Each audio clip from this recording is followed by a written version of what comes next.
ain't going back, not gonna buy into all that. Hey, ain't gonna hide, gonna let all the fears slide. Got mother nature, it's on my side, got a hold of the loving. All right. Hello, everyone. Welcome again to the New Now. I'm delighted to finally be talking with Naomi Wolf. I've read tons of her books and thousands of her articles, and we've had her intelligence and philosophical ways of sharing, published through our works over the last many years. And Naomi is here to discuss her new book, Facing the Beast, Courage, Faith, and Resistance in the Dark Age. And Naomi, hello. Hi, thank you so much for having me on your show. For sure. Well, maybe we'll begin because I'm very curious. Like, how did you get, if you don't mind me asking, from there, the 2020 to here, in the middle, sharing your book? I read the book from beginning to end over the last few days. It was fantastic, by the way. I almost never do that when I interview someone, like start reading a book and want to complete it. So it was amazing. So, being, let's say, a regular person who's had their challenges, a mother, a published author, we have a similar background in many ways. Like, how did you Mm. jump over, the Rubicon, as they say? Right.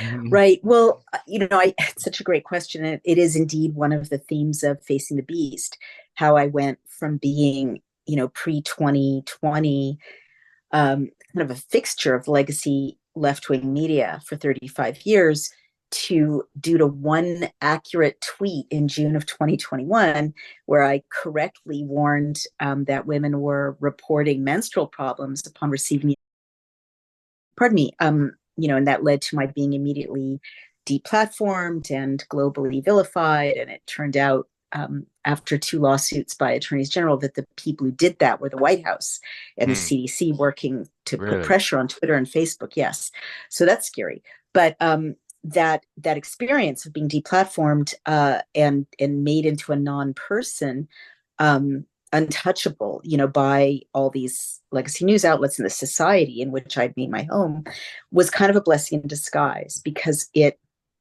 pushed me into, like, the only people who wanted to talk to me after that, and they wanted to talk to me because they cared about what was happening to women and babies, were conservatives and libertarians and people of faith, and Hmm. people probably like you and me who were lifelong liberals. I don't know if that's true for you, but you know thought of themselves as being on the left and then realized that the left had changed, and there was no home for them anymore.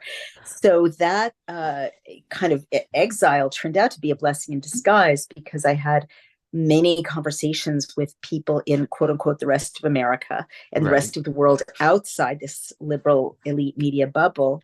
And it was incredibly eye opening, because these conversations forced me to re-examine a lot of my beliefs.